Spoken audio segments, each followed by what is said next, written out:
السلام علیکم ورحمۃ اللہ وبرکاتہ۔ الحمد للہ الرحمن الرحیم الکریم المنان ہدانا لنور الاسلام وعلمنا القرآن وارشدنا لطریق العلم والایمان۔ الحمد للہ حمدا کثیرا طیبا مبارکا فیہ کما یحب ربنا ویرضی۔ ہر قسم کی حمد، ہر قسم کی تعریف اللہ سبحانہ وتعالی کے لیے ہے جو بہت مہربان، نہایت رحم فرمانے والا ہے، کرم نواز ہے، احسان فرمانے والا ہے۔ اس نے ہمیں اسلام کے نور کی طرف ہدایت دی اور ہمیں قرآن سکھایا اور علم اور ایمان کے راستے کی طرف ہماری رہنمائی کی۔ سب تعریف اللہ کے لیے ہے، بہت زیادہ تعریف، پاکیزہ اور بابرکت تعریف، جسے ہمارا رب پسند فرمائے اور اس سے راضی ہو جائے۔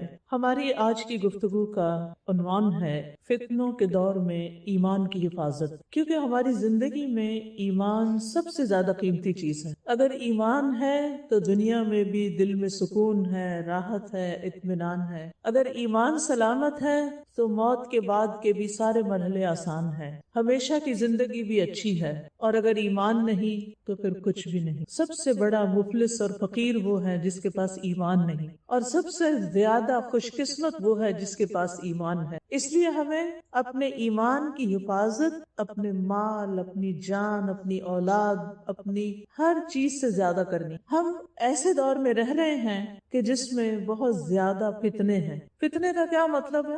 آزمائش، بہت سی آزمائشیں ہیں، اور ان کی وجہ سے ہمارے ایمان کو ہر وقت خطرہ لاحق رہتا ہے۔ میڈیا کا دور ہے، سوشل میڈیا کا دور ہے، جس کی وجہ سے فتنوں کی تعداد میں اور زیادہ اضافہ ہو گیا ہے۔ طرح طرح کے خیالات ہیں، طرح طرح کے نظریات ہیں۔ وہ باتیں جو ہم نے اپنے ماں باپ سے سیکھی، وہ دین اور ایمان جو ہم نے ورثے میں پایا، آج اسی پہ شک کیا جا رہا ہے، اور وہی دین و ایمان جو ہم نے اپنے بچوں کو سکھایا اور ان کو اس کی تعلیم دی، وہ ایسے ماحول میں اس ایمان کو ہی کھوتے چلے جا رہے ہیں اور اپنے دین کا نقصان کر رہے ہیں۔ لہٰذا اس میں تو کوئی شک کی بات ہی نہیں کہ ہر طرف سے فتنوں نے ہمیں گھیرا ہوا ہے، لیکن اس میں وہ کیا چیزیں ہو سکتی ہیں کہ جن کے ساتھ ہم اپنے ایمان کی حفاظت کر سکتے ہیں۔ ہماری زندگی اگر دیکھا جائے تو ویسے بھی سراسر ایک امتحان ہے، آزمائش ہے۔ الذی خلق الموت والحیات لیبلوکم، کہ وہ جس نے موت اور زندگی کو بنایا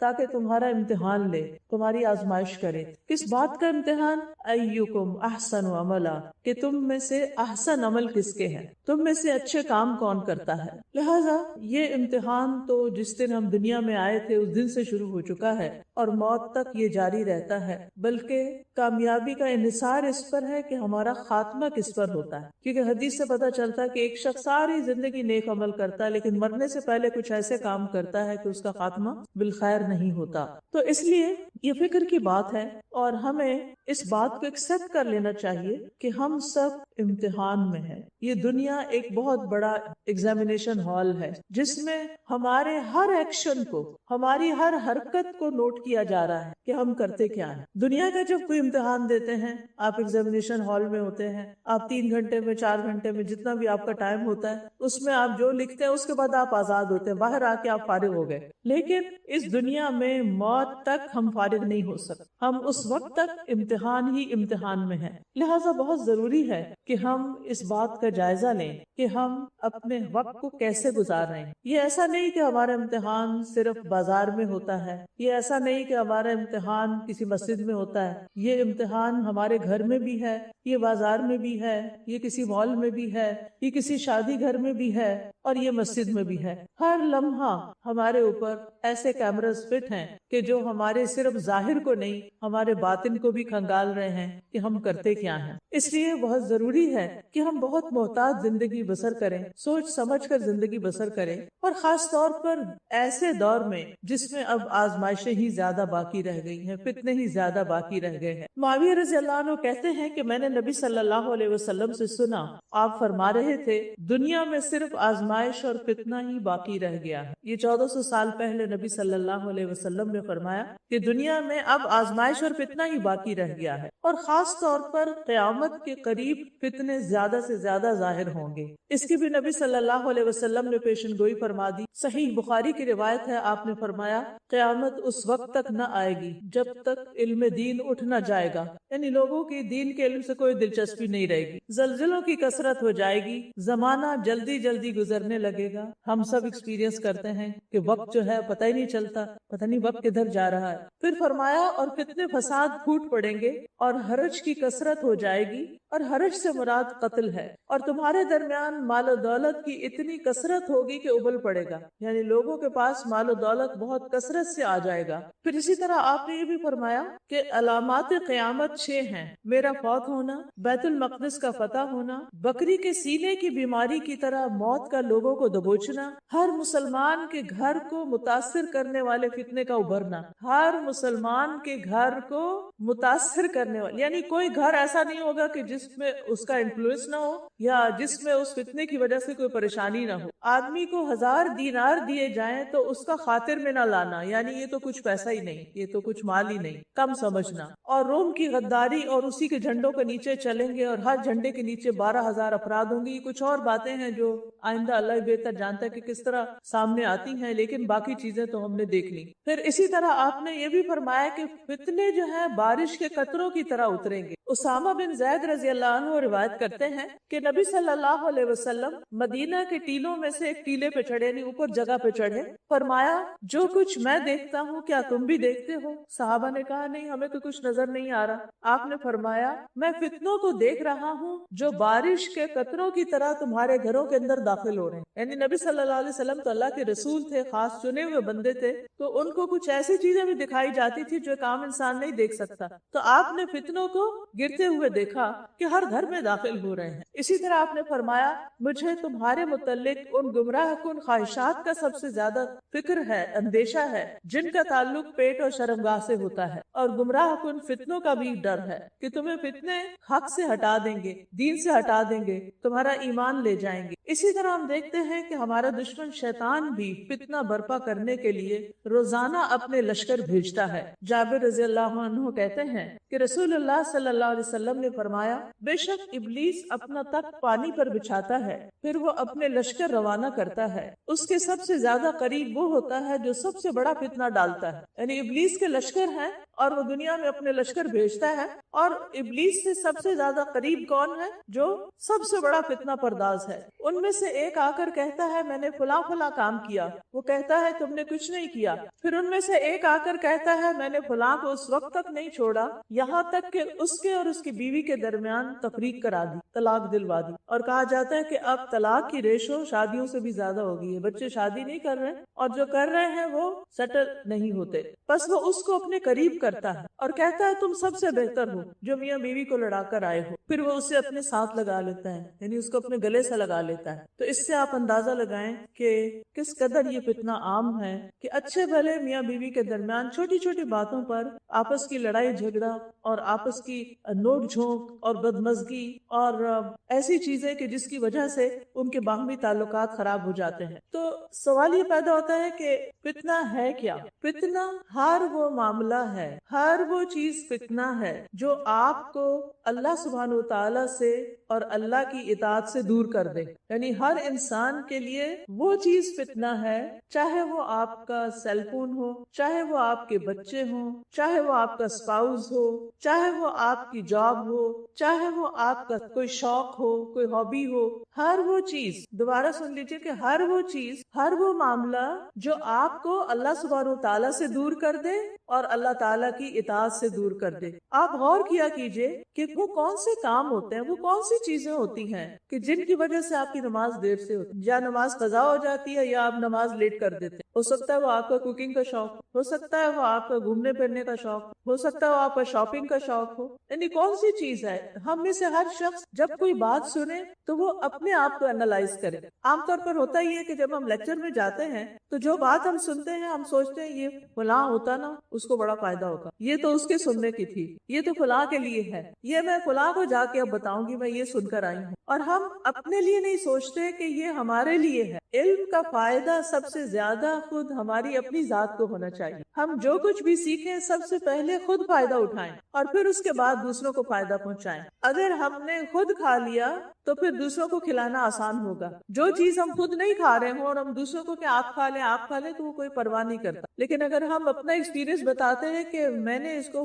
بہت ہی مزے کا پایا ہے اور مجھے اس سے بہت فائدہ ہوا، تو دوسرے کے کان کھڑے ہو جاتے ہیں، اچھا چلے میں بھی دیکھتا ہوں، میں بھی کچھ کرتا ہوں، میں بھی چکھ کے دیکھ لیتا ہوں. تو اس لیے علم بھی دوسروں پر، بات بھی دوسروں پر وہ اثر کرتی ہے جس پر ہم خود عمل کر رہے ہو. جو ہم خود نہ کر رہے ہوں اور صرف بتانے والے ہوں، وہ وقتی طور پہ تو لوگ سن لیتے ہیں لیکن اس سے ان کا عمل نہیں بدلتا. اس کے علاوہ بھی چونکہ عربی زبان بہت وسیع زبان ہے تو اس میں فتنے کے مختلف معنی بھی بیان کیے گئے ہیں. فتنے کا معنی مشقت بھی ہے کہ جو چیز انسان کو مشقت اور تکلیف میں ڈال دے. فتنے سے مراد مال بھی ہوتا ہے. قرآن مجید میں آتا ہے کہ تمہارے مال اور اولاد تمہارے لیے فتنہ ہے، اولاد بھی فتنہ ہے. اسی طرح لوگوں کا آپس میں لڑائی جھگڑا اور جس کو کہتے ہیں نا فتنہ فساد، وہ بھی فتنہ ہوتا ہے. فتنہ ظلم کو بھی کہتے ہیں. پھر یہ یاد رکھیے کہ فتنہ صرف شر میں نہیں ہوتا، فتنہ خیر میں بھی ہوتا. جو نعمتیں ہمیں ملی ہیں وہ نعمتیں بھی ہمارے لیے فتنہ بن جاتی ہیں. جیسے اولاد ہے، بچے ہیں، ہمیں ان سے اتنی محبت ہوتی ہے کہ بعض اوقات ان کی وجہ سے ہم کچھ غلط کام کر جاتے ہیں. اسی طرح مال خیر بھی ہے،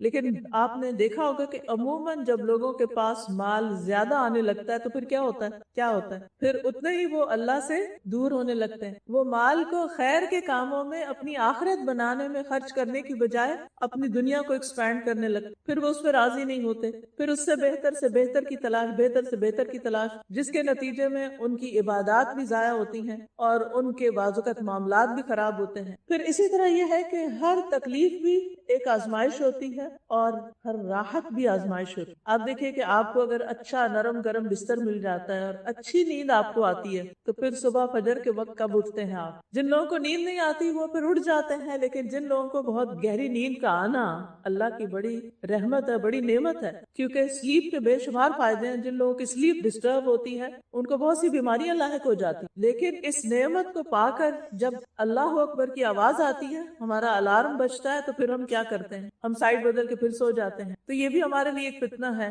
پھر اسی طرح باقی چیزیں بھی، پھر کچھ اس کے برعکس جیسے بیماری ہے، فقر و فاقہ ہے، جو ہمیں چیزیں ناپسند ہوتی ہیں وہ تو سب ہمارے لیے ویسے ایک آزمائش ہیں ہی. تکلیف دہ چیزوں پر تو انسان پھر اللہ تعالیٰ کی طرف رجوع کرتا ہے، لیکن جب نعمتیں زیادہ ملتی تو انسان بھول جاتا ہے کہ یہ تو میرے لیے آزمائش ہے، یہ تو ایک فتنہ ہے اور مجھے کیئرفل ہونا ہے اور بھی کیئرفل ہونا ہے. تو ان دونوں چیزوں میں انسان کو اپنے اوپر چیک رکھنے کی ضرورت ہے، اچھے حالات میں بھی اور تکلیف دہ حالت میں. عبد الرحمن بن عوف کہتے ہیں ہم رسول اللہ صلی اللہ علیہ وسلم کے ساتھ تکلیف اور تنگی میں آزمائے گئے تو اس پر ہم نے صبر کر لیا. اس کے بعد کشادگی کی حالت اور خوشی میں آزمائے گئے تو ہم صبر نہ کر سکے. یعنی تکلیف سے زیادہ راحت ہمارے لیے آزمائش بن گئی. پھر اسی طرح آپ دیکھیے ایک اور چیز بھی، کچھ چیزیں تو سامنے نظر آتی ہیں اور ہم سمجھ بھی پاتے ہیں یہ میرے لیے فتنہ ہے، یہ آزمائش ہے، یہ مجھے اللہ سے دور کرے. دیکھیں ایک ہی کرائٹیریا آپ نے رکھنا ہے سامنے کہ کون سی چیز مجھے اللہ سے دور کر رہی ہے. کیا وہ کوئی انسان ہے، دوست ہے، کوئی مال ہے،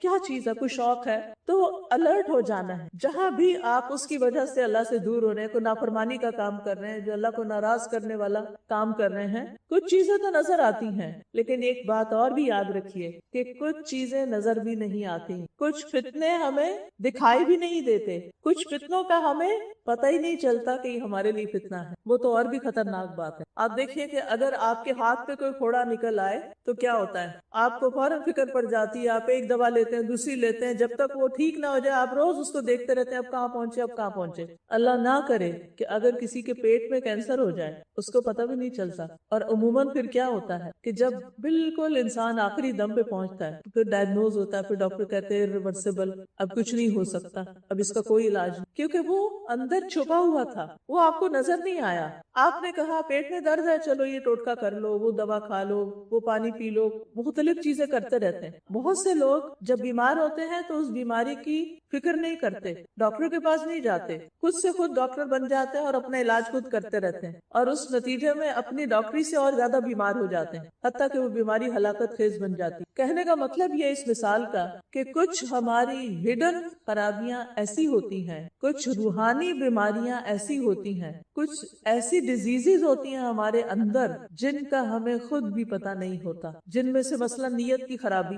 اگر نیک کام کرتے ہوئے بھی نیت خراب ہے، اللہ کے لیے نہیں کر رہے، دکھاوے کے لیے کر رہے ہیں، تو ہم ایک طرح سے آزمائے جا رہے ہیں کہ ہم اس وقت میں کیا کر رہے ہیں اور ہمیں پتہ بھی نہیں چلا. اسی طرح کچھ لوگوں کے لیے ان کی اپنی بد زبانی، زبان درازی فتنہ ہوتی ہے، اور وہ اس کو اسمارٹ ہونا کہتے ہیں کہ میں بہت چالاک ہوں، اپنے آپ کو سوچتے ہیں کہ دوسروں کو تو نہیں کہتے، میں بہت اسمارٹ ہوں، میں بہت حاضر جواب ہوں، میں بہت ذہین ہوں، میں ہر ایک کو چپ کرا سکتا ہوں، میں ہر ایک کا منہ بند کر سکتا ہوں. اور اس طرح کی باتوں سے وہ کیا کرتے ہیں، اپنے آپ کو بہت خوش رکھتے ہیں کہ میرا کانفیڈنس لیول بہت بھائی، مجھے کوئی کچھ نہیں کہہ سکتا، مجھے کسی کی پرواہ نہیں. اس طرح کی جو تھنکنگ، اس طرح کی جو خیالات ہوتے ہیں انسان کے اندر، وہ انسان کے لیے بہت بڑی آزمائش ہوتے ہیں کہ انسان اپنی برائیوں کو، اپنے برے خیالات کو، اپنے حسد کو، اپنے بغض کو، اور اسی طرح کی جو نفاق کو، منافقت کو، دو رخے پن کو ڈیٹیکٹ نہ کر پائے کہ یہ میرے اندر خرابی ہے. اور اگر کوئی اس کو یاد دلا دے یا بتا دے کہ دیکھو تم بات نہیں سیدھی کرتے، تم ٹھیک نہیں کر رہے، کیا تمہارے اندر یہ بات صحیح نہیں ہے،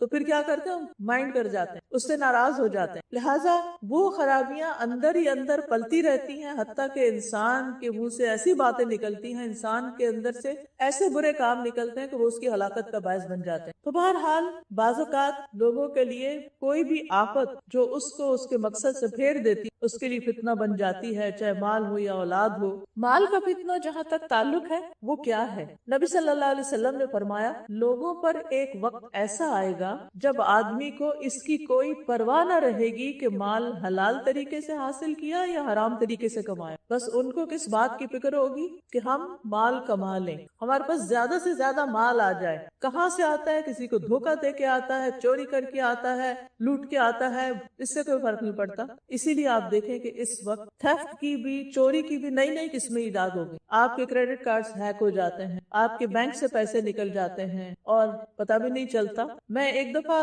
دبئی کی جیل میں درس دینے کے لیے گئی تھی، وہاں پر میں انوائٹڈ تھی. تو وہاں ایک بہت ینگ اسمارٹ لڑکی وہاں پر بیٹھی ہوئی تھی، جو کچھ میں کہہ رہی تھی سر ہلا رہی تھی. اور بعد میں مجھے بہت تجسس ہوا کہ باقی خواتین تو جو بھی تھی، لیکن یہ تو اتنی سمجھدار لڑکی لگ رہی، اس کو کیا مسئلہ ہوا. تو جب لیکچر ختم ہوا تو میں نے اس سے بات کی، میں نے کہا کہ تمہیں کیا ہوا، تم یہاں کیسے. تو کہنے لگی کہ میں آئی ٹی پروفیشنل تھی اور بس مجھے ایک لت لگ گئی تھی لوگوں کے بینکوں سے پیسے چوری کرنے. کہتی میرا ہسبینڈ بہت ویل ٹو ڈو تھے، جب وہ گھر سے چلے جاتے، صبح جاب پہ چلے جاتے اور میرے پاس کچھ کرنے کا کام نہیں تھا، میں دبئی میں تھی، کوئی ایسا نیبرہڈ نہیں تھا، کوئی اور مصروفیت نہیں تھی، تو میں کمپیوٹر پہ بیٹھ جاتی اور بیٹھ کے چوری شروع کر دیتی. اور ہر ٹرانزیکشن پر مجھے وہ لذت ملتی کہ جیسے میں نے بہت کچھ اچیو کر لیا. اب آپ دیکھیں کہ ایک غلط کام ہے اور انسان کو اسی کا نشہ ہو گیا، اس کی ایڈکشن ہو گئی. لیکن چور آخر کتنے دن تک چوری کر سکتا، اس کی چوری تو کھل کے رہتی. بہرحال وہ پکڑی گئی اور پھر وہ جیل میں بھیج دی گئی. اس کی زندگی تو خراب ہوئی، لیکن اس کے ساتھ آپ دیکھیں کہ کتنے سارے لوگوں کو نقصان پہنچا. خود اس کے گھر والوں کی عزت، خود اس کے ہسبینڈ کی پریشانی اور بچے اور باقی سب. یعنی ایک انسان جب غلط کام کرتا ہے، کسی فتنے میں مبتلا ہوتا ہے، تو وہ صرف اپنے آپ کو نقصان نہیں دے رہا ہوتا، وہ دوسروں کو بھی نقصان دیتا ہے. اسی لیے ہمارے دین میں امر بالمعروف اور نہی عن المنکر بھی ہے کہ نیکی کا حکم دو اور برائی سے روکو بھی. اگر آپ کے علم میں آ جاتا ہے کہ کوئی شخص صحیح نہیں کر رہا، تو یہ نہیں کہ ہمیں نہیں پرواہ، مائنڈ یور اون بزنس، جو مرضی کوئی کرے، جیسے پنجابی میں کہتے ہیں سانو کی، جو مرضی کوئی کرے. تو نہیں، ہمیں فکر ہونی چاہیے، ہمارے اوپر اپنی ذمہ داری بھی ہے اور دوسروں کی بھی ہے. خصوصاً ہمارے لوڈ ونز جو ہیں، قریبی لوگ جو ہیں، ان کی تو ہمیں اور فکر ہونی چاہیے کہ وہ کیا کر رہے ہیں. بہرحال کہنے کا مطلب یہ ہے کہ ایک فتنہ کیا ہے، مال، جو بہت بڑا فتنہ ہے، جس میں سب سے بڑا فتنہ یہ ہے کہ مال کا سورس آف انکم ہم نہیں سوچتے کہ کیا ہے. یہ تھفٹ کی باتیں تو بہت بڑی باتیں ہیں، لیکن اس کے علاوہ بھی آپ دیکھیں کہ بہت سے لوگوں نے اب سوشل میڈیا کو انکم جنریٹنگ ٹول بنایا ہوا ہے. وہ ان سے انکم جنریٹ کرتے ہیں، اور مثلا یوٹیوب پر اشتہار، اب چینل بنا لیا، اس پہ جھوٹی سچی خبریں ڈالی، کچھ فیکٹ صحیح ہوئے، کچھ غلط ہوئے، بعض اوقات بالکل ایسی انفارمیشن ہوتی ہے جس کا کوئی تعلق نہیں، لیکن دوسروں کو انٹرٹین کرنا. بعض اوقات اس میں فضول باتیں کی جاتی. کچھ لوگ تو بہت فاؤل لینگویج یوز کر رہے ہوتے ہیں اور لوگ اس پہ ہنس رہے ہوتے ہیں اور ان کو بہت سی لائکس مل رہی ہوتی ہیں. اب کیا ہے اس سے وہ انکم آ رہی ہے. اب انکم جو آ رہی ہے کیونکہ بہت سارے لائکس ہو گئے ہیں، بہت ساری چیزیں ہو گئی ہیں، اور ان کو مزہ کس میں آتا ہے؟ یہ ضروری نہیں کہ ہم سچی انفارمیشن ڈالیں. بہت سے وہ لوگ بھی اس میں شامل ہیں جو جھوٹی حدیثیں، حدیث کے نام سے، دین کی باتوں کے نام سے وہ لوگوں کو فارورڈ کرے ہوتے، اور اس میں مینی ٹائمز فارورڈڈ اوپر لکھا ہوا آتا ہے. اب اس طرح کی چیزیں لوگوں میں غلط انفارمیشن پھیلانا، دین کے بارے میں یا دنیا کے بارے میں یا ہیلتھ کے بارے میں یا فوڈ کے بارے میں یا ایکسرسائز کے بارے میں یا کسی بھی چیز کے بارے میں لوگوں کو مس لیڈ کرنا، یہ بہت بڑا ظلم ہے اور بہت سارے لوگوں پہ ظلم ہے. لیکن ہم صرف یہ دیکھتے ہیں کہ ٹرینڈز کیا ہیں، لوگوں کی پسند کیا ہے، لوگ کیا چاہتے ہیں، اور پھر جو اس پہ اشتہار آتے ہیں وہ چاہے الکوہل کے آئیں، چاہے کوئی زنا کی دعوت ہو، چاہے کوئی فحش قسم کی چیزیں ہوں، انہیں اس سے کوئی پرواہ نہیں کہ کہاں سے ہو رہا ہے، بس انہیں یہ ہے کہ ہمارے پیسے آ رہے ہیں. اسی طرح کے اور بہت سے طریقے ایجاد ہو چکے ہیں کہ جس میں پیسے کمانے کے لیے حلال حرام کی پرواہ نہیں کی جاتی. بہت سے لوگ سود لیتے ہیں، ایسی جگہوں پر اپنے اکاؤنٹس کھولتے ہیں کہ جہاں ان کو سود ملتا رہے، اور وہ بالکل پرواہ نہیں کرتے کہ وہ حلال ہے یا حرام ہے. آپ دیکھیے کہ قرآن مجید میں بہت سے گناہوں کا ذکر ہے، ان کی سزاؤں کا بھی ذکر ہے، لیکن جتنی سخت سزا سود کے اوپر بتائی گئی ہے اتنی کسی اور چیز پر نہیں. اور وہ کیا ہے کہ جو اس حکم کو سن کے باز نہیں آتا اللہ اور اس کے رسول سے جنگ کے لیے تیار ہو جائے. کس میں ہمت ہے کہ اللہ کا مقابلہ کرے؟ لیکن یہ بھی ایک آزمائش ہے، یہ بھی ایک فتنہ ہے. پھر اسی طرح یہ ہے کہ ایسی گیمز بنانا، ایسی گیمنگ کرنا، بہت سے لوگ اس کو جوئے کی طرح کھیل رہے ہوتے ہیں اور اس سے پیسے بنا رہے ہوتے ہیں. یعنی کوئی یہ جاننے کی زحمت نہیں کرتا کہ یہ طریقہ حلال ہے یا حرام ہے، بس اس بات کی فکر ہے کہ کتنے پیسے بن گئے. پھر اسی طرح کچھ لوگ تو ڈائریکٹ جوئے میں انوالو ہیں، وہ لاٹری کھیلتے رہتے ہیں اور ان کو اس کی ایڈکشن ہو جاتی ہے، اور افسوس یہ ہے کہ خود مسلمان اس کام میں شریک ہے. پھر اسی طرح ایسی چیزیں بیچتے ہیں جیسے نشہ کی چیزیں بیچنا، ویپ بیچنا، شیشہ، سگریٹ اور اس طرح کی چیزیں کہ جو لوگوں کی ہیلتھ کے لیے بھی نقصان دہ ہیں اور ہمارے دین میں بھی منع ہے. یاد رکھیے قیامت کے دن مال کے بارے میں سوال کیا جائے گا. حدیث میں آتا ہے کہ انسان کے قدم اس وقت تک میدان حشر سے ٹل نہیں سکیں گے جب تک کہ 4 باتوں کا جواب نہ دے دیں. مال کہاں سے کمایا، کہاں سے آیا پیسہ، اور کہاں خرچ کیا، خرچ کہاں کیا، اس کا بھی سوال. ہم سمجھتے ہیں ہمارا مال ہے نا، ہم جو چاہے خریدیں، ہم اس سے حلال خریدیں، حرام خریدیں، کہیں بھی اس کا استعمال کریں، سو واٹ، ہمارا پیسہ نا، ہمارا پیسہ ہماری مرضی. نہیں، ہمارا دین پیسے کے خرچ کرنے کے معاملے میں بھی ہم پر چیک رکھتا ہے کہ انہوں نے خرچ کہاں کیا. ابھی تو بینکس کے ذریعے اور ٹرانزیکشن کے ذریعے ٹرینڈز دیکھے جا رہے ہیں نا کہ کریڈٹ کارڈ کے ذریعے کہ لوگ زیادہ سے زیادہ کہاں اسپینڈنگ کرتے ہیں، اور پھر اس کے مطابق چیزیں تیار ہوتی ہیں. بزنسز اس پہ چل رہے ہیں، مارکیٹنگ کا ایک ذریعہ ہے یہ. لیکن آپ دیکھیے کہ قیامت کے دن اس پر بھی پوچھا جائے گا کہ خرچ کہاں کیا، کس کو دیا، اچھے کام میں دیا یا نہیں دیا. قرآن مجید میں آتا ہے وَآتِ ذَا الْقُرْبَى حَقَّهُ وَالْمِسْكِينَ وَابْنَ السَّبِيلِ. یہ ان لوگوں کے لیے بہتر ہے، یعنی آتِ ذَا الْقُرْبَى حَقَّهُ وَالْمِسْكِينَ، رشتہ دار کو اس کا حق دو، چاہے وہ غریب ہے، امیر ہے، والدین کو دو، اولاد کو دو، رشتہ داروں کو دو، بیوی کا نان نفقہ دو. وَآتِ ذَا الْقُرْبَى حَقَّهُ وَالْمِسْكِينَ، اور اس کے بعد پھر مسکینوں کی خبر لو، جو تمہارے رشتہ داروں میں یا ویسے ضرورت مند ہیں ان کو دو، اور وابن السبیل مسافروں کو دو. ذالک خیر، یہ ان کے لیے بہتر ہے. یریدون وجہ اللہ، جو اللہ کا چہرہ چاہتے ہیں، جو قیامت کے دن اللہ کی ملاقات کی امید رکھتے ہیں اور وہ اللہ سبحانہ تعالیٰ کو دیکھ کر خوش ہونا چاہتے ہیں. کیونکہ جب اللہ تعالیٰ کو دیکھ لیں گے تو اس کے بعد کوئی خوشی، کوئی چیز اس جیسی نہیں لگے گی انسان. اور پھر آپ دیکھیے کہ مومن اپنے مال میں حرام کی ملاوٹ سے بھی بچتا ہے. ایک ہے پیور حلال، ایک ہے پیور حرام، اور ایک ہے مکس آمدنی. تو مومن کو اس سے بھی بچ کے رہنا چاہیے. مال کے فتنے میں ایک چیز اور مینشن کروں کہ مال کو صرف اپنی ذات پہ خرچ کرنا بھی ایک فتنہ ہے. کیونکہ اب آپ دیکھیں کہ بچے کماتے ہیں، وہ ان کا مال ہے، وہ اپنے اوپر خرچ کریں گے. میاں کماتا ہے، اس کا اپنا مال ہے، بیوی کماتی ہے، اس کا اپنا مال ہے، اور دوسروں کا حق نہیں دیکھتے یا پھر اللہ کے راستے میں نہیں دیتے. آپ دیکھیں کہ اس وقت جتنی مسلمانوں کی کمیونٹی ہے، کیا ان کے لیے مساجد میں جگہ پوری ہے؟ کیا ان کے لیے انف اسلامک سکولز ہیں اپنے بچوں کے دین ایمان کو محفوظ کرنے کے لیے؟ کیا ان کے لیے ان کے بچوں کی دین اور ایمان کی حفاظت کے لیے ایسے پروگرامز کو اسپانسر کیا جاتا ہے کہ جس سے ان کے بچے واقعی کچھ سیکھ سکے، کوالٹی کی چیزیں سیکھ سکے؟ کیونکہ ہمیں اس طرف خرچ کرنے کا خیال ہی نہیں آتا. ہم چاہتے ہیں کہ باقی ہم جہاں بھی خرچ کریں، ہالیڈیز پر ہزاروں ڈالر خرچ کر دیں، لیکن جب دین کے راستے میں خرچ کرنے کی بات آتی ہے تو پہلا سوال پوچھتے ہیں کیا اس میں زکوٰۃ لگتی؟ پہلا سوال. یعنی آپ دیکھیں یہ آپ آپ اللہ کو دے رہے ہیں اللہ کے راستے میں، کیا آپ اپنے کسی پیارے کو زکوٰۃ دیں گے؟ اپنے بچے کو زکوٰۃ دیں گے؟ کبھی بھی نہیں۔ اپنے بچے پہ تو اپنا سب سے زیادہ پسندیدہ مال خرچ کریں گے۔ مائیں کیا کرتی ہیں؟ اپنی جیولری سنبھال سنبھال کے کس کے لیے رکھ دیتی ہیں؟ اپنے ہی بچوں کے لیے۔ خود پہننے کا شوق بھی ہوتا ہے تو کہیں نہیں گھس جائے گی، خراب ہو جائے گی، یہ بچوں کے کام آئے گی۔ ہم اپنے لیے اور اپنے بچوں اور اپنے خاندان کے لیے تو یہ کرتے ہیں، لیکن جب مسجد میں دینے کی باری آتی ہے، ابھی ریسنٹلی الہدا مسجد کا کارپیٹ چینج کرنا تھا، تو جو ہی اناؤنس ہوا تو لوگوں نے پوچھا کہ کیا زکوٰۃ لگے گی؟ میں نے کہا مسجد کو زکوٰۃ دو، اللہ کے گھر کو زکوٰۃ دو، کیونکہ ہم اس کے علاوہ سمجھتے ہی نہیں کہ اس مال میں اور بھی حق ہے کسی کا، زکوٰۃ کے علاوہ بھی حق ہے۔ حدیث میں آتا ہے کہ انسان کے مال میں زکوٰۃ کے علاوہ بھی حق ہے، لیکن ہم اس حق کا خیال ہی نہیں کرتے۔ اور یہ بھی ایک فتنہ ہے کہ اپنی ذات پہ تو خرچ کرنا لیکن اپنے رشتہ داروں پہ خرچ نہیں کرنا، اپنے بچوں پہ تو خرچ کرنا لیکن غریب، یتیم، مسکین کے بچے پہ خرچ نہیں کرنا، ان بچوں کی پڑھائی اور ان کی اسکولنگ اس کا انتظام نہ کرنا۔ پھر اپنے اوپر تو خرچ کرنا لیکن اللہ کے گھر پہ خرچ نہ کرنا، اللہ کے دین کے لیے خرچ نہ کرنا، دنیا کی تعلیم کے لیے تو خرچ کرنا لیکن دین کی تعلیم کے لیے خرچ نہ کرنا۔ بہت سے لوگ کسی بھی کورس میں داخلہ کیوں نہیں لیتے، کوئی لیکچر سننے کے لیے کیوں نہیں جاتے جہاں پر کوئی ٹکٹ وغیرہ لگاتے ہیں؟ ظاہر ہے جو بڑی بڑی کانفرنسز ہوتی ہیں جیسے RIS ہوتی ہے اور اسی طرح کی کانفرنسز ہوتی ہیں، تو آپ دیکھیں کہ کتنی بڑی جگہ وہ ہائر کرتے ہیں، پھر کتنے اسکالرس کو باہر سے بلاتے ہیں۔ اب جو فل ٹائم اسکالرس ہوتے ہیں ان کی اپنی تو سورس آف انکم کوئی ایسا نہیں ہوتا، ان کو آنے جانے کا ٹکٹ بھی دینا ہوتا ہے، ان کے رہنے کے لیے ہوٹل کا بھی انتظام کرنا ہوتا ہے، کھانے پینے کا بھی انتظام کرنا ہوتا ہے، لیکن بہت سے لوگ ایسی کانفرنسز پہ کیوں نہیں جاتے؟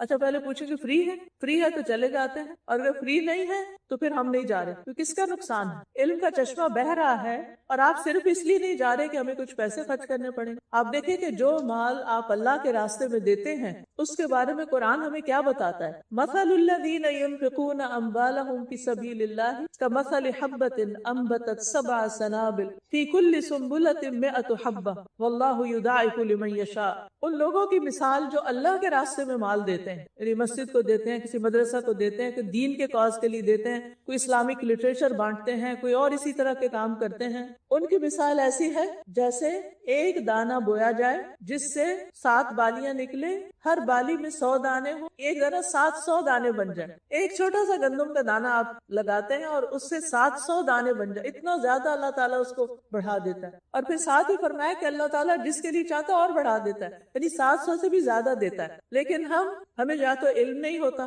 یا پھر ہم اس کی برکت اور اس کے فیض اور اس کے ثواب کو نہیں جانتے، یا ہمارا آخرت پر یقین نہیں، یا پھر ہمارا اللہ سبحانہ وتعالیٰ کی بات پر یقین نہیں کہ وہ ہمیں واقعی دے گا۔ کیونکہ جہاں ہمیں یقین ہوتا کہ یہاں انویسٹ کرنے سے آپ کی آمدنی میں اضافہ ہوگا، ہم بے دریغ انویسٹ کر دیتے ہیں۔ لیکن جہاں یہ ہے کہ پتہ نہیں ہوگا، کہ پتہ نہیں، تو پھر ہم سوچتے ہیں اچھا 50-50 ہے، اچھا کر لیتا ہوں، اچھا نہیں، اچھا کر لوں، اچھا نہیں، اسی ڈاؤں ڈول سچویشن میں رہتے ہیں۔ لیکن جہاں یقین ہو، اور اللہ سے بڑھ کے سچی بات کس کی ہو سکتی، جہاں یقین ہوتا ہے وہاں ہم وہ کام خوشی سے پھر کر لیتے ہیں، اور ایسے لوگ کل قیامت کے دن اپنے اجر سامنے پائیں گے، یعنی اللہ تعالیٰ کے ہاں۔ پھر اسی طرح مال کے علاوہ ایک اور چیز فتنہ ہے، اور وہ ہے عہدوں کا فتنہ، عہدہ، قیادت، لیڈرشپ۔ اب دیکھیں کہ اکثر جو مسلمانوں کی آرگنائزیشنز ہوتی ہیں وہ فلرش کیوں نہیں کر پاتی، وہ آگے کیوں نہیں بڑھ پاتی؟ بنیادی وجہ کیا ہوتی ہے؟ وہ لیڈرشپ کا شوق، اور پھر اس کی لیگ پولنگ، اور پھر آپس کے جھگڑے، فساد۔ کتنی ہی مسجدیں ایسی ہوں گی جن کا آپ نے شاید سنا ہو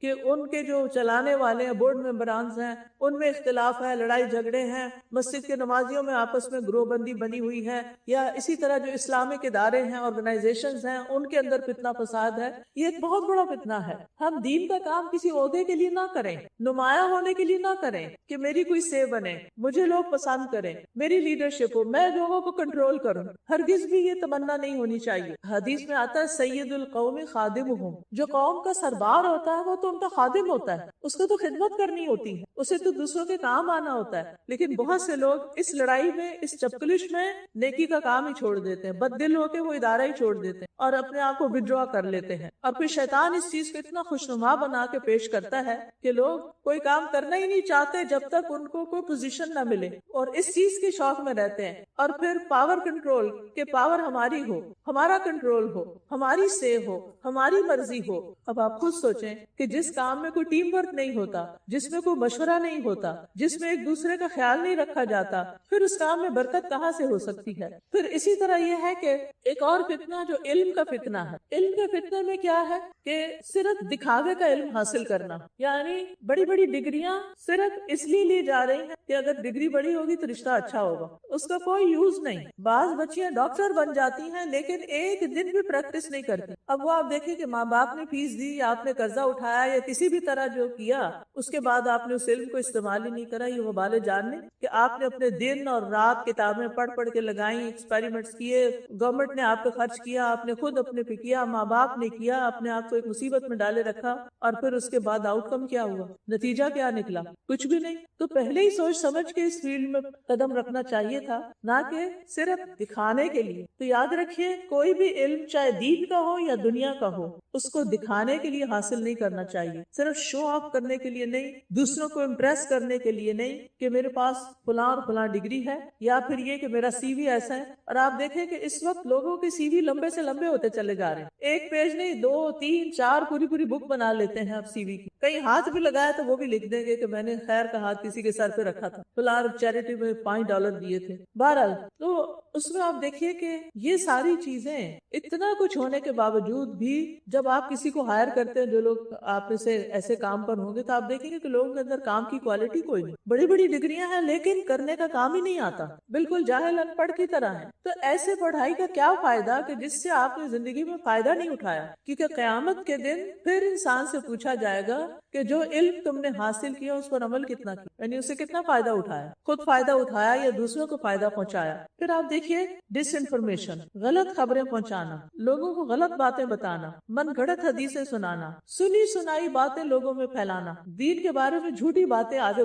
بغیر تحقیق کے، بغیر ریسرچ کے، بغیر اوتھینٹیکیشن کے، جو سنی بات کہیں سے فلاں یہ کہہ رہا تھا آگے بتا دی، ایسا بھی نہیں ہونا چاہیے۔ اور پھر آپ دیکھیے کہ آج کل تو وہ ایسی چیزیں کتنا بن چکی ہیں کہ ایک غلط بات کوئی کرتا ہے اور پھر اس کو اتنا اشتہار اس کا دے دیا جاتا ہے کہ لاکھوں ویوز ہو جاتے ہیں اس کے، اور سب لوگوں کا دماغ خراب ہو جاتا ہے اس کو دیکھ دیکھ کے، وہ سمجھتے ہیں حق یہی ہے، جبکہ وہ لوگوں کو عین گمراہ کرنے والی باتیں ہوتی۔ تو اس لیے ہم سب پر لازم ہے کہ مستند اور صحیح طریقے سے دین کا علم حاصل کریں تاکہ اس فتنے سے ہماری حفاظت ہو سکے۔ پھر اسی طرح جدید دور کے فتنوں میں سے ایک فتنہ عورت بھی بن گئی ہے۔ آپ دیکھیے کتنے ہی گھر اس وجہ سے ڈسٹرب ہوتے ہیں جب ایسی عورتیں مردوں کے پیچھے پڑ جاتی ہیں کہ جن کی بعضوں کا شادی نہیں ہوتی اور بعضوں کی شادی ہوئی بھی ہوتی۔ آپ دیکھیے کہ کتنی ہی خواتین ایسی ہیں کہ جن کی ازدواجی زندگی جہنم بن گئی ہے کہ ان کے شوہر ان میں کوئی دلچسپی نہیں لیتے، بیوی سے بات کرتے ہیں تو ڈانٹ ڈپٹ کے، اور باہر کی عورتوں سے بات کرتے ہیں تو ہنس ہنس کے۔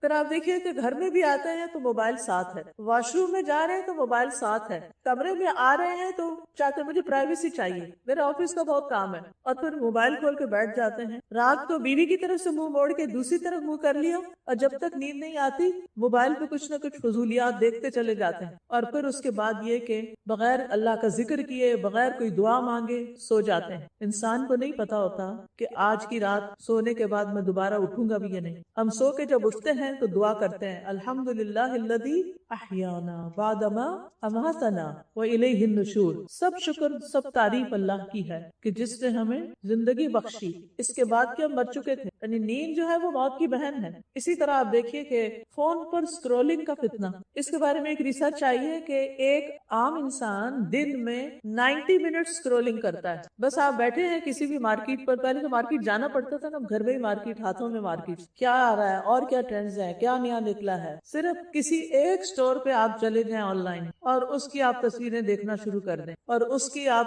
یعنی کہ پروڈکٹس دیکھنا شروع کر دیں، گھنٹوں گزر جائیں گے، آپ کو یاد بھی نہیں رہے گا کہ آپ نے اور کیا کرنا تھا۔ نماز لیٹ ہو رہی ہے، قرآن نہیں پڑھا، کوئی ذکر اذکار نہیں کیے، بس وہ دیکھے جا، نہ لینا نہ دینا، نہ خریدنا اور نہ ضرورت، صرف دل بہلا رہے ہیں۔ پہلے مجھے یاد ہے کچھ سال پہلے جب انٹرنیٹ کا دور نہیں ہوتا تھا تو لوگوں کے گھروں میں بڑی بڑی کتابیں ہوتی تھی، موٹے موٹے والیوم ہوتے تھے جن میں مختلف سٹورز کی پروڈکٹس ہوتی تھی، تو لوگ فارغ وقت میں بیٹھ کے تو تھوڑی سی تصویریں دیکھ لیتے تھے، کچھ ڈسکرپشن پڑھ لیتے تھے، کچھ چیزیں آرڈر کر لیتے تھے۔ لیکن اب تو وہ چیز بھی ختم ہو گئی، اس سے بڑا فتنہ آ گیا کہ موبائل کے اندر ہی سب کچھ ہے۔ اسی طرح پھر آپ دیکھیے کہ کچھ لوگ دیکھ ایک چیز رہے ہوتے ہیں لیکن اس کے ساتھ ہی اور کیا آ جاتا ہے، کوئی ایسا اشتہار آ جاتا ہے، فحش چیز آ جاتی، بالکل ننگی عورتیں، ننگی چیزیں آ جاتی۔ آپ کو معلوم ہے کہ ہمیں اللہ تعالیٰ نے مردوں کو بھی اور عورتوں کو دونوں کو اپنی نگاہوں کی حفاظت کا حکم دیا۔ جب کوئی ہم حرام پکچر دیکھتے ہیں اور اگر اس پہ ٹھہر جاتے ہیں، ایک نظر تو معاف کر، لیکن اگر اس پہ ٹھہر جاتے ہیں یا بار بار دیکھتے ہیں یا ایسے کوئی ویڈیو کلپس دیکھتے ہیں یا ایسی ویب سائٹس پہ جاتے ہیں کہ جہاں یہ سب حرام کام ہو رہے ہیں، پورنوگرافی کی ایڈکشن کا شکار ہو چکے ہیں، یاد رکھیے ایک دفعہ دیکھنے سے ایک سیاہ نقطہ دل پہ لگتا ہے، دوبارہ دیکھتے ہیں پھر سیاہ نقطہ لگتا ہے، پھر حتیٰ کہ دل سیاہ ہو جاتا ہے۔ جب دل سیاہ ہو جاتا ہے تو دل سخت ہو جاتا ہے، پھر انسان کا اللہ سبحانہ تعالیٰ کی عبادت میں دل ہی نہیں لگتا، دین کی کسی مجلس میں دل ہی نہیں لگتا، مسجد کی طرف قدم ہی نہیں اٹھتے، دینی مجالس اچھی ہی نہیں لگتی، کوئی واعظ و نصیحت پسند ہی نہیں، حتیٰ کہ اپنے موبائل پر بھی کوئی ایسی چیز اگر آ جائے کوئی دین سے متعلق اس کو جلدی سے گزار دیتے کیونکہ دل تو کہیں اور اٹکا ہوا ہے۔ یہ بہت بڑا فتنہ ہے آج کے دور کا۔ اور پھر آپ دیکھیے کہ انسان ایسی چیزیں دیکھتا ہے، بھول کے بھی دیکھ بیٹھے، اگر بھول کے بھی دیکھ بیٹھے تو ہونا کیا چاہیے؟ استغفر اللہ پڑھنی چاہیے کہ اللہ میری تو کوئی نیت نہیں تھی، یہ چیز ایسے ہی میرے سامنے آ گئی، اللہ مجھے بچائے، میں اب نہیں دیکھوں۔ پھر اسی طرح آپ دیکھیے کہ ایک اور فتنہ جو ہے آج کے دور میں وہ اپنی جنس کو بدلنے کا ہے، اور یہ چیز بہت عام ہوتی جا رہی ہے۔ کبھی بچپن میں آپ نے کبھی نہیں سنا ہوگا، وہ مجھے یاد ہے کہ ہم بچپن میں پڑھتے تھے فلاں لڑکی لڑکا بن گئی تو ہم بڑے حیران ہوتے تھے کہ یہ کیسے ہو گیا، لیکن اب آپ دیکھیں کہ کس طرح یہ چیز اتنی عام ہوتی جا رہی ہے کہ یعنی اس کے اندر اتنی ایکسیپٹنس ہوتی چلی جا رہی ہے کہ اس کو کوئی برا بھی نہیں سمجھ رہا۔ اور پھر آپ دیکھیے کہ کچھ لوگ جو ایک پروسیجر سے گزرتے ہیں کچھ دنوں کے بعد ان کا موڈ پھر بدل جاتا ہے اور اب وہ اس کو ریورس کرنا چاہتے ہیں۔ اللہ کی تخلیق پہ راضی نہیں، جو اللہ نے ہمیں دے دیا، جو اللہ نے ہمیں بنا دیا، ہمارا کیا کام ہے کہ ہم اس پر راضی رہیں۔ ٹھیک ہے اگر کسی کے دل میں کچھ اور خیالات آ رہے ہیں تو یہ شیطانی وسوسے بھی تو ہو سکتے ہیں نا، کیونکہ شیطان ہمارا دشمن ہے۔ اگر ایسے کچھ خیالات آ رہے ہیں تو ان کی اصلاح کی جا سکتی، اور شیطان تو ہر طریقے سے انسان کو گھیرنے کی کوشش کرتا ہے۔ پہلے تو یہ فتنے کچھ بڑوں میں تھے لیکن اب ان فتنوں نے بچوں کو گھیر لیا، جس کی وجہ سے ماں باپ کی پریشانی دیکھی نہیں جاتی۔ اس کا حل کیا ہے؟ حفاظت کیسے ہو؟ ایک ہی حل ہے اور وہ ہے ایمان محفوظ، ایمان کے اوپر کام کر ان کا ایمان مضبوط کریں، ان کی دینی تعلیم کا فکر کریں۔ آپ دیکھیں کہ ہمارے معصوم بچوں کا کیا قصور، نہ انہیں اسکول سے کوئی دین ملتا، کتنے بچے اسلامک اسکول میں جائیں گے، جو جاتے ہیں وہ بھی اتنے محدود ہیں، انگلیوں پہ گنے جا سکتے کیونکہ اتنے تو اسکول ہی نہیں۔ اور پھر آپ دیکھیے کہ میجورٹی تو بچوں کی عام پبلک اسکول میں جاتی، ظاہر ہے وہ تو پبلک اسکول ہے، انہوں نے تو اپنا سلیبس پڑھانا ہے، وہ آپ کا دین تھوڑی پڑھائیں گے۔ بچوں کو ہم مسجد نہیں لے کے جاتے کیونکہ اب اسکول سے وہ تھکے ہوئے آئے ہیں، اب ہمارے پاس ٹائم نہیں ہے، اب ہم نے ان کو جم لے کے جانا ہے، اب ہم نے ان کو سوئمنگ پہ لے کے جانا ہے، ابھی ہم نے ان کو باسکٹ بال کے لیے لے کے جانا ہے۔ نتیجہ کیا ہوتا ہے؟ مسجد جانے کا کوئی ٹائم نہیں، نہ اسکول نہ مسجد۔ تیسرا رہ جاتا ہے گھر میں نہ باپ نے دین پڑھ رکھا ہے نہ ماں نے پڑھا ہوا ہے، کیونکہ ان کے ماں باپ نے ان کو کوئی دینی تعلیم کا انتظام نہیں کیا تھا۔ جو بچپن میں کئی اسکولوں میں اسلامیات وغیرہ پڑھ لی اس کے علاوہ کچھ نہیں سیکھا۔ اب سوچئے کہ اس نیکسٹ جنریشن کا حال کیا ہوگا، جس کو نہ دین پڑھے ہوئے ماں باپ ملے، کہ گھر میں بھی کوئی دینی تعلیم نہیں ملی سوائے ڈانٹ ڈپٹ کے، اٹھو نماز پڑھ لو، یہ رٹ لو وہ رٹ لو، نہ گھر میں کچھ ملا نہ مسجد میں کچھ ملا۔ مسجدوں میں بھی عام طور پہ کیا ہوتا ہے، بچوں کے ناظرہ کی کلاسز تو ہو رہی ہیں، حفظ پروگرامز چل رہے ہیں، کتنی مساجد میں بچوں کو قرآن سمجھانے کا بھی کوئی راستہ نکلا ہوا ہے، کوئی طریقہ ہے، بہت کم، نہ ہونے کے برابر۔ مسجدوں میں بزرگوں کے پروگرام ہو رہے ہیں، یوتھ کے پروگرام کتنے ہیں جس میں واقعی ان کو کوئی ان کے دین سے متعلق، ایمان سے متعلق سالڈ نالج دیا جائے۔ ہم کہتے نہیں پھر بچوں کو اگر ہم یہ نہیں کریں گے تو وہ یعنی کہ مسجد وغیرہ بھی جائیں یا کسی اسلامک اسکول بھی جائیں تو عام طور پر ہم ان کو انٹرٹین کرنے میں زیادہ وقت لگاتے ہیں کہ یہ کلرنگ کر لیں، یہ آرٹ اینڈ کرافٹ کر لیں، یہ سیکھ لیں، یہ وہ سیکھ لیں۔ بھئی دین کا علم کہاں ہے؟ ٹھیک ہے ان کو کھلائیں، ان کو کھیلنے دیں، ان کے ساتھ باتیں کریں، ان کو سٹوری ٹیلنگ کریں، لیکن ان کو دین بھی تو بتائیں۔ آپ سروے کر کے دیکھ لیجئے کہ آپ ان سے پوچھئے کہ ایمان کے ارکان کتنے ہیں، بچے نہیں بتا سکیں گے۔ ان کو پوچھئے کہ اسلام کے ارکان کتنے ہیں، بچے نہیں بتا سکتے۔ یہ تو بنیادی دو اینٹیں ہیں نا، اور تیسری احسان کیا ہے؟ جبریل علیہ السلام آئے تھے یہ 3 کوسچن لے کے نبی صلی اللہ علیہ وسلم سے پوچھ دین سکھائیے۔ ہمارا دین ان 3 چیزوں کے اندر ایمان اور عبادات عبادات اللہ کے ساتھ تعلق اور احسان بندوں کے ساتھ تعلق.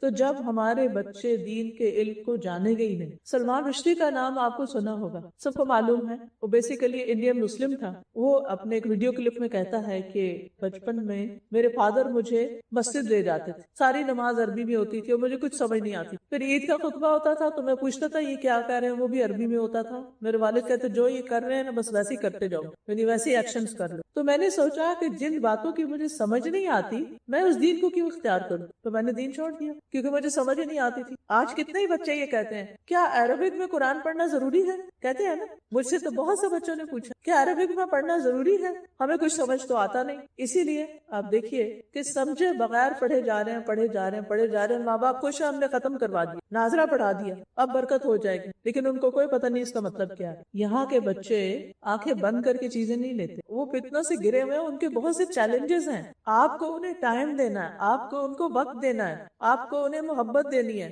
آپ کو انہیں اسلام کی خوبصورت تصویر دکھانی ہے, آپ نے انہیں اللہ کی معرفت اللہ کی پہچان دینی ہے, آپ نے ان کو پروفٹ کی سٹوری سنانی ہے, پروفٹ کی سنت بتانی ہے, آپ نے ان کو آخرت کے بارے میں بتانا ہے, آپ نے ان کو قرآن کا مطلب سمجھانا ہے. یہ سب کرنے کے لیے کیا آپ کو خود علم کی ضرورت ہے؟ کوئی اور وہ نہیں سکھا سکتا جو آپ اپنے بچے کو دے سکتے, کیونکہ آپ اس کا مزاج سب سے زیادہ سمجھتے ہیں. آپ کو پتا ہے میرا یہ بچہ ایک بات کو کس طریقے سے سمجھتا ہے. اسی لیے کچھ بچے ایسے ہوتے ہیں وہ کسی اور کے قابو آتے ہی نہیں. آپ اچھے سے اچھا ٹیچر رکھ کے دیں, ہزاروں ڈالر خرچ کریں, ان بچوں نے کچھ نہیں سیکھنا ان سے, انہوں نے آپ سے ہی سیکھنا ہے. وہ آپ سے جواب چاہتے ہیں, وہ آپ سے پوچھنا چاہتے ہیں. کیا آپ ان کے جواب دینے کے قابل ہیں؟ اور اگر نہیں تو کیا اپنے قابلیت کو بڑھانا نہیں چاہیے؟ کیا ہمیں خود دین کو نہیں سیکھنا چاہیے؟ تو میں آپ سب مدرس کو, گرینڈ مدرس کو, سب کو اس بات کی دعوت دیتی ہوں کہ آپ کتنے بھی مصروف ہیں اپنا ایک وقت اسی طرح بلاک کریں جیسے آپ اپنے بزنس کے لیے وقت بلاک کرتے ہیں کہ یہ دینا ہی دینا ہے ورنہ کہاں سے کھائیں گے, یا آپ اپنی جاب کے لیے ٹائم نکالتے ہیں. ایسے ہی دین سیکھنے کے لیے مستقل بنیادوں پر لازمن ٹائم نکالیں, سیکھیں, اور سیکھ کر خود اپنے بچوں کو سکھائیں, خود ان کو بتائیں, محبت سے بتائیں, پیار سے بتائیں, ان کو ان کے خاندان کے بارے میں بتائیں, ان کو اسلام کی ہسٹری کے بارے میں بتائیں, تاکہ آپ کے بچے کانفیڈنٹ مسلمز ہوں, ورنہ قیامت کے دن جواب دینا ہوگا. قرآن مجید میں اللہ تعالیٰ فرماتے ہیں یا ایھا الذین آمنوا قوا انفسکم واہلیکم نارا, اے لوگو جو ایمان لائے ہو اپنے آپ کو اور اپنے اہل و عیال کو آگ سے بچاؤ. ایمان والوں سے کہا جا رہا ہے خود کو بھی آگ سے بچاؤ, اپنے بچوں کو بھی آگ سے بچاؤ. کیسی ہے وہ آگ؟ وقودھا الناس والحجارہ, جس کا ایندھن, جس کا فیول انسان اور پتھر ہوں گے, پتھروں کی آگ سخت گرم. علیہا ملائکۃ غلاظ شداد, جس پہ بہت سنگ دل ترش روح فرشتے مقرر ہوں. لا یعصون اللہ ما امرہم, اللہ ان کو جو حکم دے گا اس کی نافرمانی نہیں کریں گے. ویفعلون ما یؤمرون, وہی کریں گے جس کا اللہ انہیں حکم دے گا. کسی پہ ترس نہیں کھائیں گے وہ فرشتے. ہمارے لیے لمحہ فکریہ ہے کہ ہمیں اپنے ایمان کو بھی بچانا ہے اور اپنے بچوں کے بچوں, اپنی آئندہ نسلوں کے ایمان کی بھی حفاظت کرنی ہے. اگر ایمان نہیں تو سب کچھ لٹ گیا, کوئی مال کام نہیں آئے گا, کوئی اولاد کام نہیں آئے گی, کوئی چیز کام نہیں آئے گی اگر ہمارے ایمان میں خلل آ گیا. اس لیے بہت ضروری ہے کہ بچہ کتنا بھی بڑا ہو, 30 سال کا ہو گیا کوئی بات نہیں, بٹھائیں اس کو پیار سے, پکڑے اس کا ہاتھ پہ چومیں, بیٹا مجھے تمہاری بہت فکر کس بات کی کہ اگر وہ دین میں نہیں آتے تو قیامت کے دن ہمیشہ کے لیے جدائی ہو جائے گی, دوبارہ شکل نہیں دیکھ سکیں گے, مرنے کے بعد ان کی شکل نہیں دیکھ سکیں گے کبھی. قیامت کے دن تو ایسی آپت آپی ہوگی, یوم یفر المرء من اخیہ و امہ و ابیہ و صاحبتہ و بنیہ, جس دن ہر شخص بھاگے گا, ہر شخص بھاگے گا کس چیز سے؟ اپنے بیٹے سے, اپنی بیوی سے, اپنے بھائی سے, سب سے بھاگے گا, اپنے ماں سے, اپنے باپ سے, سب رشتوں کو چھوڑ دے گا. ہر شخص کو اپنا حال پڑا ہوگا, نفسی نفسی, پیغمبر بھی یہی کہیں گے نفسی نفسی, ہر ایک کو اپنی جان کی فکر ہوگی. یہ دنیا میں وقت ہے کہ اپنے پیاروں کو بچائیں, دنیا میں وقت ہے کہ دین خود بھی سیکھیں, اپنے ایمان کی حفاظت کریں اور اپنی نسلوں کی حفاظت کی فکر کریں. دنیا کا جتنا بھی مال آپ نے کما لیا, جتنا بھی اچھا لائف سٹائل اختیار کر لیا, جتنی بھی اچھی آپ کی لکس ہو گئی, جتنا بھی اچھا آپ کا خوبصورت گھر ہو گیا, سب پیچھے رہ جائے گا. کسی چیز نے ساتھ نہیں جانا. ایمان ساتھ جائے گا, عمل صالح ساتھ جائے گا, نیک عمل ساتھ جائیں گے, ان کے لیے وقت نکالیں۔ پھر آپ دیکھیں کہ ایک اور فتنہ کیا ہے، دل کا مردہ ہو جانا، کسی چیز میں دل نہ لگنا، یعنی کسی برائی کو برائی نہ سمجھنا، کسی نیکی کو نیکی نہ سمجھنا، اچھائیوں اور برائیوں کا نہ پہچاننا، اور پھر خواہشات کا غلبہ ہو جانا، یعنی صرف وہ کرنا جو اچھا لگتا ہے، کھانے میں صرف وہ کھانا جس کا مزہ لگتا ہے، پہننے میں وہ پہننا جو بس مجھے اچھا لگتا ہے۔ کیا واقعی ہمارا یہی معیار ہونا چاہیے کہ ہم اپنے دل کی مرضی پہ چلتے رہیں ہر چیز میں؟ نہیں، ہمیں یہ دیکھنا ہے کیا ہماری صحت کے لیے اچھا ہے، جس کی وجہ سے ہم اللہ کی عبادت اچھے سے کر سکیں۔ کون سا لباس ایسا ہونا چاہیے کہ جس کو پہن کے ہم صحیح طور پر نماز ادا کر سکیں۔ ہمیں بات کیسے کرنی چاہیے کسی سے کہ جس سے ہمارا رب ہم سے ناراض نہ ہو، کسی کو لک ڈاؤن نہ کرے، کسی کو حقیر نہ سمجھے، کسی پہ ظلم نہ کرے، کسی کی عزت کے اوپر حملہ نہ کرے۔ پھر آپ دیکھیں ایک اور فتنہ ہے دنیا کی چمک دمک کا فتنہ، ایک سے ایک نئی چیز، ایک سے ایک نئی چیز، صرف کسی ایک دکان میں بھی گھس جائیں تو اتنی ورائٹی ہوگی چیزوں کی، چاہے وہ فوڈ کی ہے، چاہے وہ آپ کے ڈریسز کی ہے، چاہے وہ پرس ہے، چاہے وہ یعنی یو نیم اٹ۔ تو بہت سے لوگ دل لگانے کے لیے، دل بہلانے کے لیے پھر ایسا ہی کرتے ہیں، جب کاموں سے فارغ ہوتے ہیں تو چلو تھوڑا سا مال کا چکر لگاتے ہیں، واک بھی ہو جائے گی۔ لیکن اصل مسئلہ واک نہیں ہے، اصل مسئلہ کیا ہے؟ کچھ اور ہے۔ وہاں ہی دل کیوں لگتا ہے؟ اللہ کی قدرت جا کے دیکھے، پارک میں اتنا اچھا موسم ہے، وہاں جا کے واک کرے، جہاں اللہ کی نشانیاں نظر آئے، اللہ کی عظمت دل میں بیٹھے، اس کی ہیبت دل میں آئے، اس کی محبت دل میں آئے، اور اس کے ساتھ باتیں کریں، اپنی روحانی صحت کو بہتر بنائیں۔ پھر اسی طرح آپ دیکھیے کہ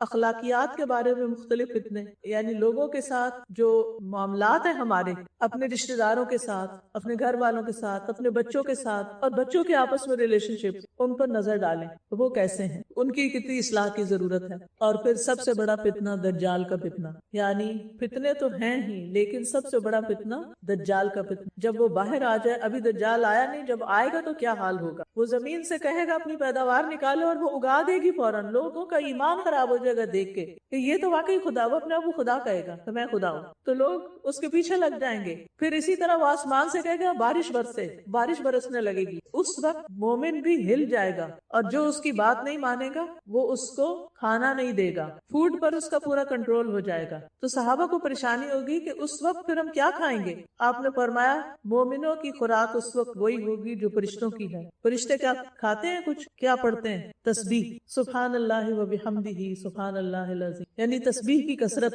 پھر آپ دیکھیے کہ اس سب سے بڑے فتنے میں ہمیں اپنے ایمان کو بچانا ہوگا کہ کچھ بھی ہو جائے ہمیں ایسی کسی چیز سے انفلوئنس نہیں ہونا۔ بات یہ ہے کہ یہ ایک دن میں نہیں ہوتا، اس کے لیے اپنا پورا لائف سٹائل اسلامی کرنا ہوتا ہے، اپنی ہر چیز میں یہ دیکھنا ہوتا ہے کہ اللہ تعالیٰ کو کیا پسند ہے اور کیا پسند نہیں، ہمیں بعمل زندگی بسر کرنی ہے تاکہ ہماری موت اسلام کی حالت میں آئے۔ بلا تموتن الا وانتم مسلمون۔ پھر اسی طرح یہ ہے کہ خوش قسمت ہے وہ شخص جو فتنوں سے بچ جائے۔ اب فتنے تو ہیں ہی، لیکن اب کرنا کیا ہے بچنے کے لیے؟ نمبر 1، قرآن کو مضبوطی سے تھام، قرآن سے گائیڈنس لیں، قرآن کا ترجمہ پڑھیں، قرآن کی تفسیر جانیں۔ قرآن مجید میں آتا ہے کہ اتل ما اوحی الیک من الکتاب واقم الصلاۃ، اے رسول کتاب میں سے جو آپ کی طرف وحی کیا گیا اس کی تلاوت کیجیے اور نماز قائم۔ اور تلاوت کا مطلب صرف ریسیٹیشن نہیں ہوتا، تلاوت کا مطلب ہوتا ہے سمجھ کے پڑھنا بھی۔ کلا یتلو تلون کا مطلب ہوتا ہے اس کا پیچھا کرنا، یعنی غور و فکر کرنا۔ تو قرآن کو مضبوطی سے تھامنا، نماز وقت پر پڑھنا، نماز قائم کرنا فتنوں سے بچنے کا ذریعہ ہے۔ اللہ تعالیٰ فرماتے ہیں والذین یمسکون بالکتاب واقاموا الصلاۃ انا لا نضیع اجر المصلحین، جو لوگ کتاب کو مضبوطی سے پکڑتے ہیں اور نماز قائم کرتے ہیں تو بے شک ہم اصلاح کرنے والوں کا اجر ضائع نہیں کرتے۔ ایک ہوتا ہے صالح انسان جو خود نیک ہوتا ہے، اور ایک ہوتا ہے مصلح جو خود بھی نیک ہوتا ہے اور دوسروں کی اصلاح کی بھی فکر کرتا ہے۔ لہٰذا آپ خود بھی سیکھیں اور دوسروں کو بھی اس چیز کی طرف انوائٹ کریں۔ پھر آپ دیکھیے کہ جس دل میں قرآن ہے وہ دل زندہ دل ہوتا ہے، اور جس دل میں قرآن نہیں ہوتا وہ دل مردہ ہو جاتا ہے، اللہ کا ذکر چھوڑنے والا مردہ ہو جاتا ہے۔ تو فتنوں کے سامنے جو زندہ دل ہوگا وہی اس سے بچ سکے گا۔ پھر آپ دیکھیے کہ ہمارے لیے کتاب کو مضبوطی سے تھامنا ہر طرح کے فتنوں سے بچنے کا ذریعہ ہے۔ اس میں قرآن کی تلاوت کرنا، قرآن کو یاد کرنا، تجوید سے پڑھنا، اس کے احکامات سیکھنا، اس پر غور و فکر کرنا، پھر آگے اس کو سکھانا، قرآن کی تلاوت کو معمول بنائیں۔ صحابہ کرام فتنوں کے دور میں قرآن کو مضبوط پکڑ لیتے تھے، یعنی زیادہ سے زیادہ قرآن کی تلاوت کرتے تھے۔